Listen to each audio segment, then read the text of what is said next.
we'd like to replace our dinosaur, which is our current survey data entry program. I'm Amanda Ganchert, a senior project manager from the Bureau of Sociological Research at UNL, and I'm going to talk about who we are, some background on the survey research field, and what improvements we're looking for in a new data entry program.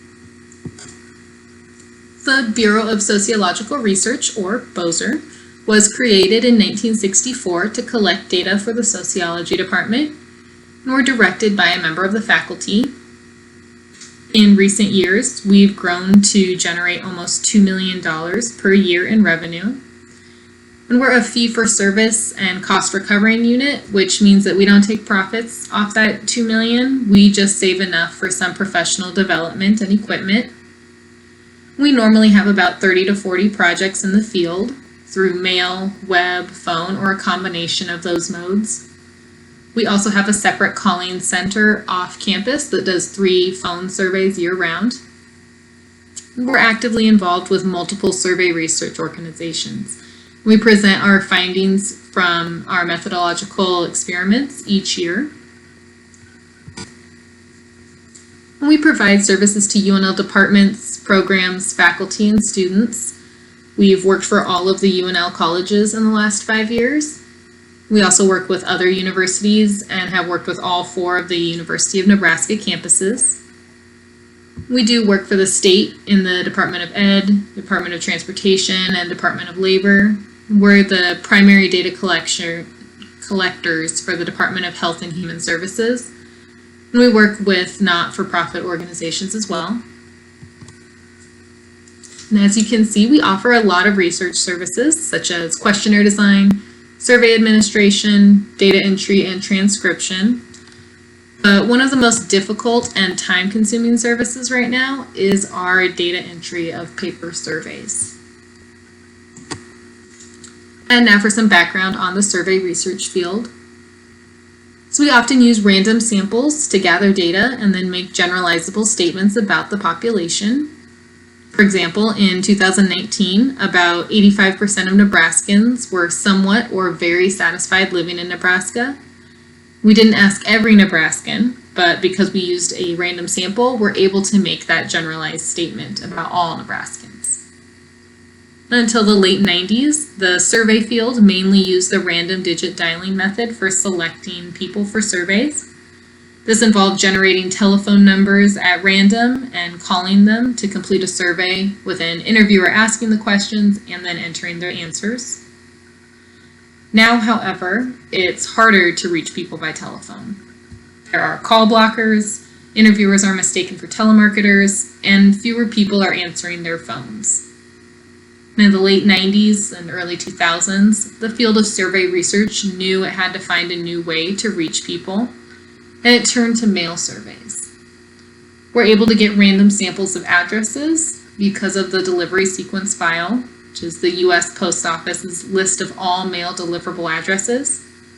We send a paper survey, a letter explaining the survey, and a return envelope to the selected households, and then wait for the paper surveys to be returned.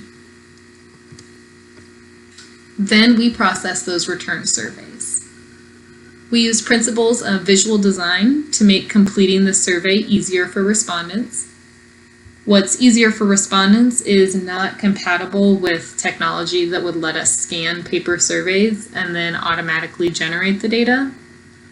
So because of this, many survey shops, like us, hand enter surveys. Double-blind entry is the gold standard for data entry.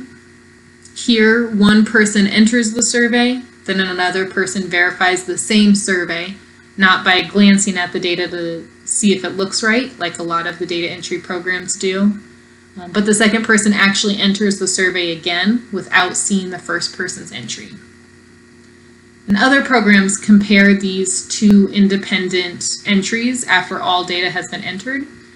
However, if there's a discrepancy, we'd have to go back and physically find that one survey to check what is the correct entry. And we've done a lot of research on which programs will do double-blind entry and compare the entered and verified values in the moment so that we don't have to go back through the surveys at the end. We're currently using the only program we found that does this, but there are major drawbacks to it. Here is what it looks like. As you can see, it is a dinosaur. It was created in 1992. They've had some updates since. Right now they're on version 7.2, but nothing past version 6 here does double-blind entry, so we really need something new. And here are our main requirements for a new data entry program. So EPI was made before 64-bit computers existed. So we have to open this through DOSBox for it to run. But here's a screenshot of what that actually looks like on my computer. We also want to make data entry easier. We have a lot of ideas for this, but just a few improvements we'd like. Right now we can only enter about 60 characters in a text box, which you can see here. If we have surveys with a comment box at the end, some people write a lot in there.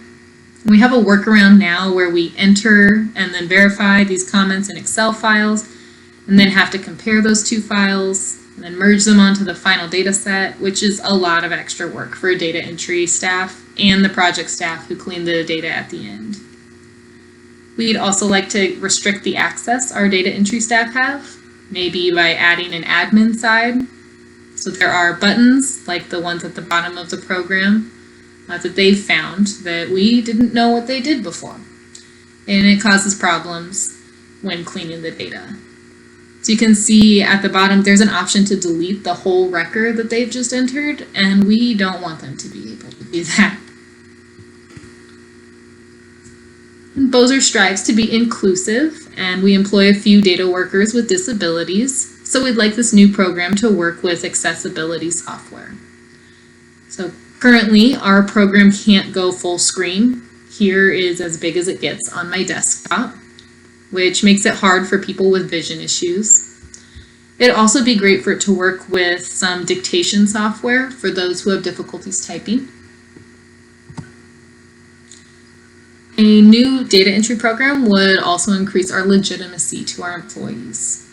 We are diligent about using current best practices in the work we do, even adding to the research through our own experiments.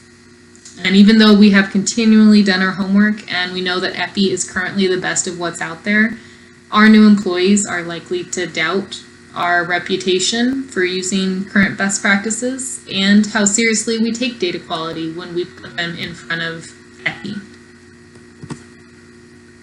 And lastly, as I mentioned, this is a need for all survey shops. We'd love to be able to provide this to others so we can all have easy data processing. Bozer is a member of the Association of Academic Survey Research Organizations, so we know there are others out there who'd be interested in this. You'd not only be helping Bozer, but many others who are also committed to collecting high-quality data that informs and influences research and policy in shops across the country. So there are some features we need, but a lot of the design and function is up to you. During the course of the project, if you think of something that could be beneficial to add that we haven't thought of, we'd be glad to add it. We look forward to working with you and seeing what you create. Thank you.